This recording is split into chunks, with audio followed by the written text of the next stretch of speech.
आजादी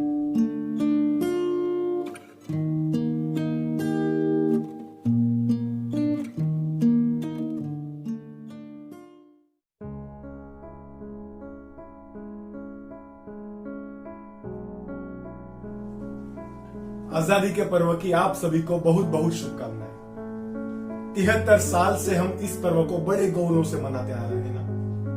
न जाने कितने क्रांतिकारियों ने इस खुशी का मौका दिलाने में अपनी शहीदी दे दी और भारत मां की गोद में सोने का मौका मिला। मेरे परम मित्र भगत सिंह, सुखदेव और राजगुरु जैसे कई क्रांतिकारियों की वीरता के किस्से हम आज भी सुनते हैं। आप क्या सोच रहे हैं कि मैं कौन हूं? भला आजाद भारत जिसे जीते जी याद नहीं रख सकी उसको आप, मेरा नाम बटुकेश्वर दत्त है, तो आप पूछेंगे तो उसमें क्या? अगर मैं ये कहूं कि मैं एक क्रांतिकारी था और भारत को आजादी दिलाने में मेरा भी बलिदान था, तो क्या आप भी मेरे पास सबूत मांगेंगे जिस तरह से उस दिन पटना के कमिश्नर ने मेरे पास बस की परमिट निकालने के वक्त मांगा था? ये तो सब बीती बात है। चलो आप सुन ही रहे हो तो मैं अपने कुछ किस्से भी सुना देता हूं। मैं भगत सिंह को सन 1924 में कानपुर में मिला था। भगत सिंह, उनके कहे लफ्ज आज भी मुझे याद है। उसने कहा था कि मेरे जज्बातों से इस कदर वाकिफ है मेरी कलम, मैं इश्क लिखना चाहूं तो भी इनकलाब लिखा जाता है। दरअसल सन 1929 में ब्रिटिश अधिकृत संसद में एक बिल आ रहा था जिसके तहत पुलिस का हम स्वतंत्रता सेनानी के ऊपर अधिकार बढ़ जाते और हमारी लड़त यूं ही रुक जाती। उस वक्त मैंने कहा था कि अगर असेंबली में इस बिल की पेशी को रोकना है तो बम के अलावा कोई उपाय नहीं है। और भाई भगत, तुम इस बात की चिंता मत करो, बम बनाने की सब तैयारी मैंने कर ली है। नहीं, वहां कहीं बेगुनाहों की जान जा सकती है। अरे जान जाए तो जाए, ये हजारों अंग्रेज हमें हर रोज पीटते हैं, मारते हैं, तो कुछ चंद अंग्रेजों की जान जाए तो उसमें जाए। नहीं, हमारा मकसद आजादी है, बेगुनाहों की जान लेना नहीं। मगर याद रहे दत्त, बेहरों को जगाने के लिए बम के धमाके का आवाज बड़ा होना चाहिए। और 18 अप्रैल 1929 के रोज हम सब संसद में घुसे और वहां भरी असेंबली में बम विस्फोट किया। हम वहां से कहीं भागे नहीं, बल्कि हम वहां खड़े रहकर चिल्लाते रहे, नारे लगाते रहे कि इंकलाब जिंदाबाद, इंकलाब जिंदाबाद। पर फिर भी आज लोग हमसे हमारे क्रांतिकारी होने का सबूत मांगते हैं।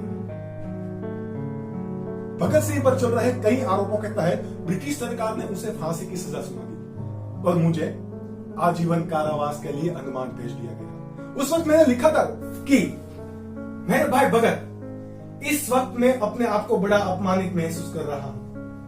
हम दोनों ने मिलकर जिस काम को अंजाम दिया, इसके बदले में मुझे सिर्फ कारावास और आपको भारत मां की गोद में सोने का मौका मिला। इंकलाब जिंदाबाद। मेरा भाई भगत हमेशा याद रहेगा। आपका भाई बटुकेश्वर दत्त। और कुछ हफ्तों बाद लाहौर से उनका भी खत आया। लिखा था कि मेरे भाई बटुकेश्वर दत्त, यहां मेरे साथ कई क्रांतिकारी हैं जिसे फांसी दी जाने वाली है। उन सब में से मैं एक अकेला हूं जो स्वतंत्रता सेनानी के आदर्श पर चल के फांसी पे झूलने के लिए बेताब हूं। तुम्हें भी जीवित रहकर दिखाना होगा कि क्रांतिकारी अपने आदर्श के लिए मर ही नहीं सकते, बल्कि जीवित रहकर बंद कोठरी में अत्याचार भी सहन कर सकते हैं। मृत्यु कभी सामाजिक समस्याओं से मुक्ति का कारण नहीं बननी चाहिए। इंकलाब जिंदाबाद। तुम्हारा भाई भगत। बल्कि उस वक्त ना ही मैं और ना ही वो जानते थे कि जिस देश में शहीदों को पूजा जाता है, वो देश उनके साथ जीते जी क्या शुरू करता है। तो मैंने भी बंद कोठरी में रहकर 114 दिन तक आजादी के लिए भूख हड़तालें की। 114 दिन, तकरीबन 4 महीने। और आजकल के बने बनाए नेता बिना कुछ चोरी छिपे खाए 4 हफ्ते भी, तो क्या 4 दिन भी भूखे नहीं रह सकते। भगत सिंह, सुखदेव और राजगुरु को फांसी दी गई। किसी ने बचाने तक की कोशिश नहीं की। तब भगत भगत सिंह ने लिखा था कि लिख रहा हूं मैं वो अंजाम जिसका कल आगाज आएगा, मेरे लहू का हर एक कतरा इनकलाब लाएगा। मैं रहूं या ना रहूं पर वादा है तुमसे मेरा, मेरे बाद वतन पे मरने वालों का सैलाब आएगा। नाजुक तबीयत के चलते मुझे सन 1937 में पटना कारागृह में लाया गया और सन 1938 में मुझे रिहा कर दिया गया। लेकिन मैं डर के चुप रह जाने वाले में से नहीं था। मैं फिर से बापू के साथ आजादी के सत्याग्रह में जुड़ गया और फिर से मेरी गिरफ्तारी हुई तो 4 साल के बाद मुझे रिहा कर दिया गया। कुछ इस प्रकार के बलिदान के बाद ये भारत आजाद हिंदुस्तान कहलाया। उस वक्त मैं अपने क्रांतिकारी भाइयों को याद कर रहा था। आधा देश आजादी के जश्न में मशगूल था तो आधा देश दूसरे हिस्से में बढ़ रहा था। जिस हिंदुस्तान की हम सब ने कल्पना की थी, आजाद हिंदुस्तान, वो क्या आज वाकई आजाद होकर खुश था? धीरे धीरे हम सब की मुश्किलियां बढ़ने लगी थी और शादी के बंधन में बंधने के बाद मेरी घर की जवाबदारियां भी बढ़ने लगी। आज भी याद करके बड़ा दुख होता है कि आजाद भारत उस वक्त हमारे बलिदान को भुला चुका था। हमें कोई सियासी पद या मान का मोह नहीं था, बस भारत सरकार हमें कुछ आमदनी ही दिला देती। उस दौरान मैंने अपने उसूल के खिलाफ जाकर सिगरेट एजेंट का भी काम किया और जब पटना बस परमिट लेने गया तब सबूत। इस वक्त मुझे मेरे भाई भगत सिंह का वो आखिरी खत बड़ा याद आ रहा था। अपने आप से हर रोज लड़ता, हर रोज अपने आप को कूटता। हैरानगी तो तब हुई जब मैं गंभीर बीमारी के चलते पटना अस्पताल में भर्ती था। तब मुझे कोई पूछने तक नहीं आया। हालांकि मेरे दोस्त चमनलाल आजाद के लिखे लेख ने सियासी हालतों में अफरा तफरी मचा दी थी। उन्होंने लिखा था और मैं भी पूछना चाहता हूं कि क्या भारत जैसे देश में दत्त जैसे क्रांतिकारियों को जन्म लेना चाहिए?